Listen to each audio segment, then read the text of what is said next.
We've had rain for a couple of days and now my garden is looking really nice and lush. All the daisies has come out.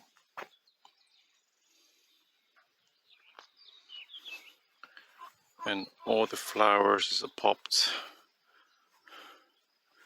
And can you see my lettuce? See how big they've grown within the last 2 weeks.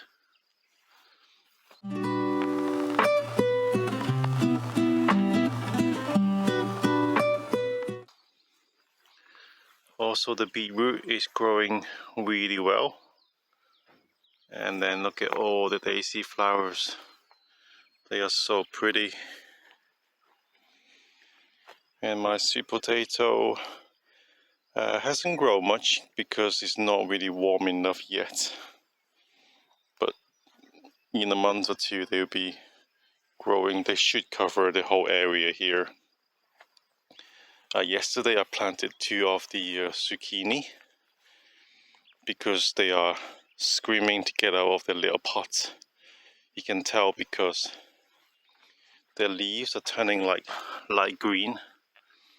That means a sign that the little pot is not giving them enough nutrients. So I have to move these 2. I still got 11 more to go, so I need to find them space for that. And then take a look at my roses. I didn't plant these here. These roses are originally from this house, and this is the time of the year when they all come up. And then we have these purple flowers, more daisies, and I have these 2 rows ready to plant okra in there. The leeks are doing okay, so are the beetroot right next to it. And then I have more roses here. They're coming across. A lot of daisies. My onion, they are doing okay.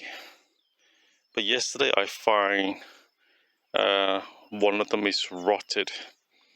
Maybe because the soil has been too wet. So I don't know. We'll see how it goes. Anyway, so just a pan around to see how lush everywhere is. And then underneath the vine, this is the vine has grown a lot. And underneath I have these mint sage. Even they are flowering. And they're so pretty. Flowers everywhere after the rain. And look at my chives. My chive is all flowered. And these flowers are actually edible. And over here I have some poppies. Just a couple, not too many. And here it's a huge rose. So pretty.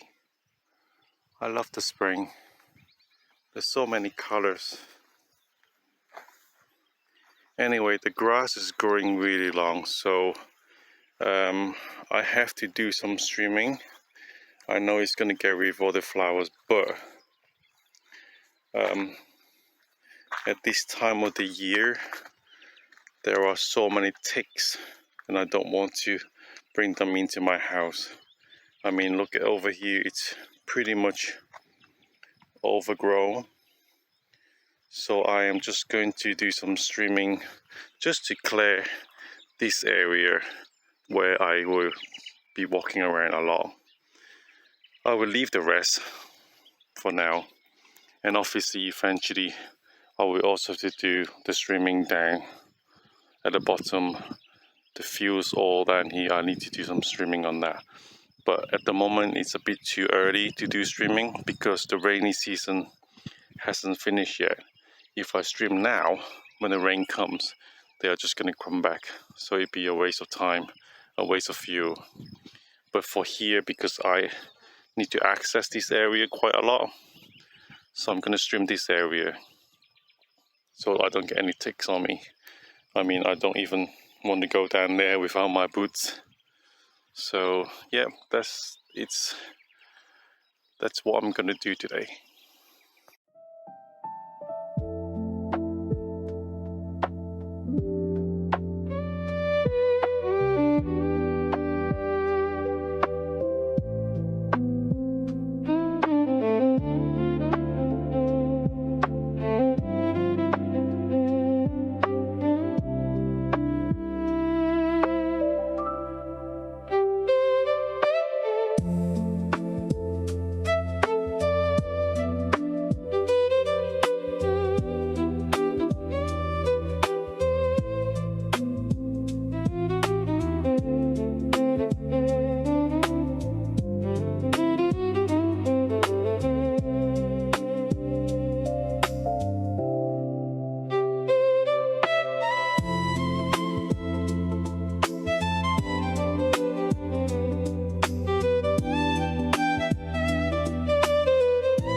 Alright, it's looking much tidier, don't you think?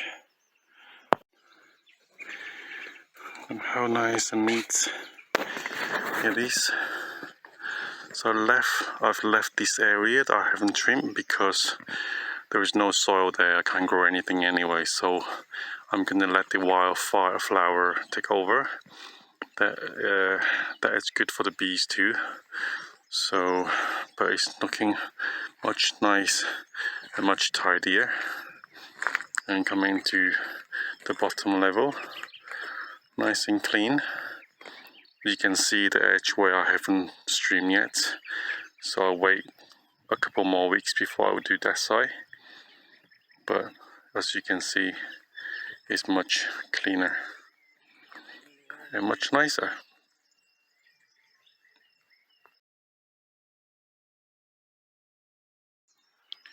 So last week when I showed you the cherry tree, the whole tree was full of cherries and they were all really nice and red. And since then there were tons of birds came along, like a whole family of magpies. I've seen sparrows, blackbirds, and I think within 3 days the tree is totally bare. Let me show you. So this is what the cherry tree looks like now. You can't see any cherries on it, and if you go closer you can see the cherry. Look at the cherry, it's got nothing, it's all gone. There is not a single cherry, and what is left is basically just a stone on the tree. Look at that. The birds has pretty much stripped every single cherry on the tree. And if you look at the floor, there aren't that many cherries on the floor either. And all you end up with are tons of stones. These are all the cherry stones that the bird has picked. So that's the end of the cherry season. The cherry tree is all bare.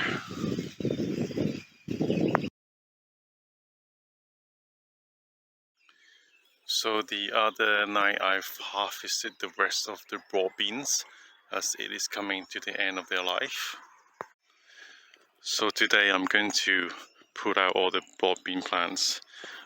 This year, from this batch of broad beans, I have harvested 8.44 kilos of broad bean, which is pretty good. As it is still beginning of May and it's still quite cold, I mean, I can plant some more broad bean for the summer harvest, but I've got enough of broad beans. There are still, I mean, I can see I've missed one or two. There might be a couple more in there that I've missed, so, but I don't think I need more broad bean for this year. So I am going to pull them all out, turn the soil and plant something else on it.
Alright, so this is the aftermath.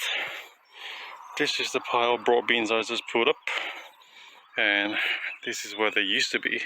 As you can see, there are a lot of weeds that need to be taken out first. So that's what I'm going to do next. Get rid of the weeds, turn the soil, and I can plant something else into this area. Well, there's something interesting about broad beans. So broad bean is a nitrogen fixer. That means it adds nitrogen into the soil, where there's a lot of other vegetables, they take nitrogen out of the soil. I mean, that's how vegetables grow, by absorbing nitrogen. But broad bean is the other way around. It actually put more nitrogen into the soil. And let me show you how it does that. So broad beans, in the root system, they store a lot of nitrogen in the form of little nitrogen balls. So let me go close up and show you the root system. Right, this is the root system. Can you see all these little tiny balls? Basically, they are all nitrogen storage system for the broad bean itself. I mean, when I pull up the plant, what left behind are these balls. They were just left behind, these balls, in the soil, and these are all basically nitrogen that other plants need. So technically, this area now, it's very, very good for planting because it's full of nitrogen. Right, so I've just spent the last half an hour turning the soil and weeding, and I'm sweating like a piggy right now, even though it's a cool day. So look at this, it's nice and clean-ish. Still some weed in it, but that's okay, they will die out once the sun dried them out. So this bed, it's ready for my next crop. So I'm going to plant zucchini into that area. As I've told you earlier, the zucchini are all desperately trying to get out of their pots. I mean, look at this, they're in a tiny pot. You know they're ready because there are roots at the bottom. They are kind of coming out. Okay. And you can see that even though they are on a tiny pot, they are already trying to produce baby zucchinis. Look at that. Let me see if I can focus on that. You see this? This, where's my finger? This here, it's a little baby zucchini. Obviously it's not going to become a zucchini because the pot is way too small for the plant. So it's not going to have enough nutrients for it. So that's why I need to plant them in the ground before they kind of, you know, suffer. So zucchini plant is like a massive plant. They have these massive, great big leaves. So when you plant them in the ground, they require a lot of space. So generally you want at least a foot of space between each zucchini plant because the size of the leaves, and because they're in the squash family, what they do is they will, as the plant grow, the stem will be, it gets so heavy, the plant basically will lie on the floor and it kind of grow along the floor as it produce more leaves, more zucchini, and it will eventually cover the whole ground and the plant becomes massive. However, because there is not much space here, the way I'm growing my zucchini is going to be a vertical zucchini, which I've been doing that last year and it works really well. So instead of when the plant grows to a certain size, instead of letting it fall on the floor, I put a stake up and tie it on a stick. So it grows vertical, it goes upward. So imagine like, it would pretty much like a little papaya tree, if you think about it. So it would go up the stick and it will have zucchini going from the side. That way, each plant doesn't need as much space. So even with this space here, I can manage to plant 10. So that shouldn't be a problem. So before I plant the zucchini in the ground, I just want to quickly show you how good the root system is. So if I just tip this over.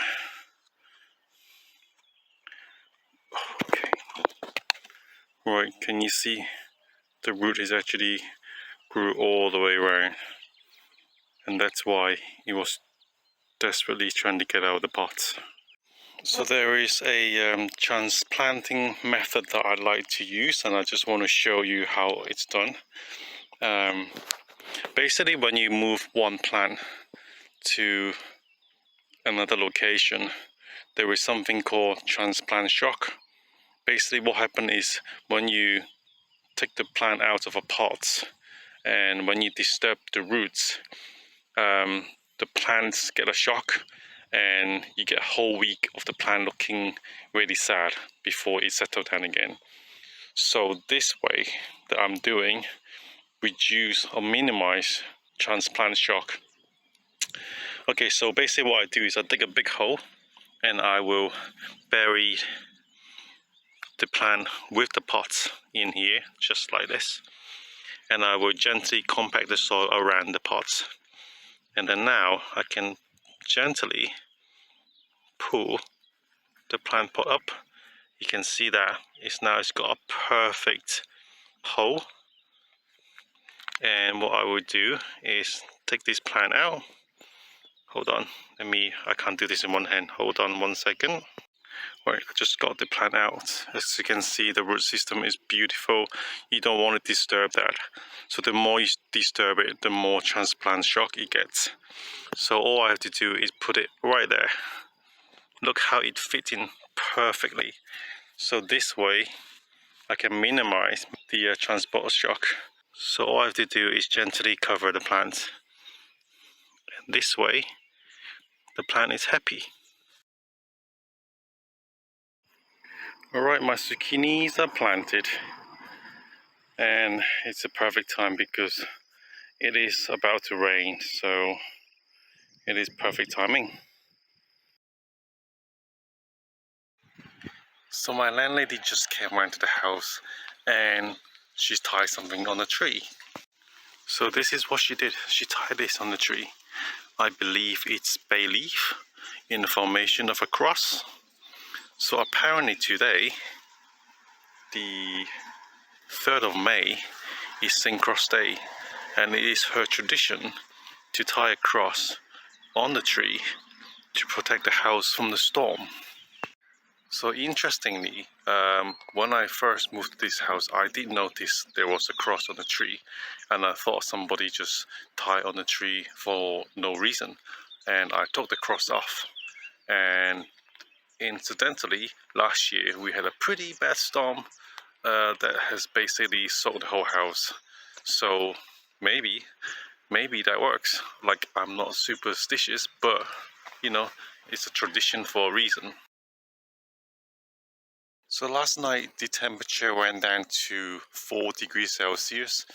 So I did come out last night to put the glass jars on top of the okra plant, because 4 degrees Celsius is basically too cold for the okra.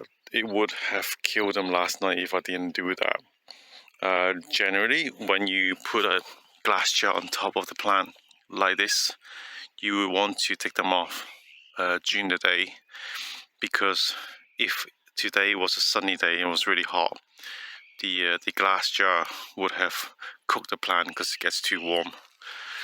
But since it's a very, very cloudy day and it is still bitter cold, the wind is bitter cold, so I have left the glass jar on the plant and keep them nice and warm for now. So yesterday I spent like half an hour transplanting all the Portuguese kale into their own pots. So hopefully this will grow into a bigger plant in about a month's time. And my one task for today is to plant these spinaches into this area here. So I just need to quickly turn over the soil, get all the weeds out, and then I can plant my spinach in there. There aren't a lot of spinach, to be honest. Not all of them came out, but as you can see, the chew leaf has already come out, and it seems like something's been eating them. But anyway, once I plant them into the ground, they will feel a lot happier. So I'm gonna end the video here for this week.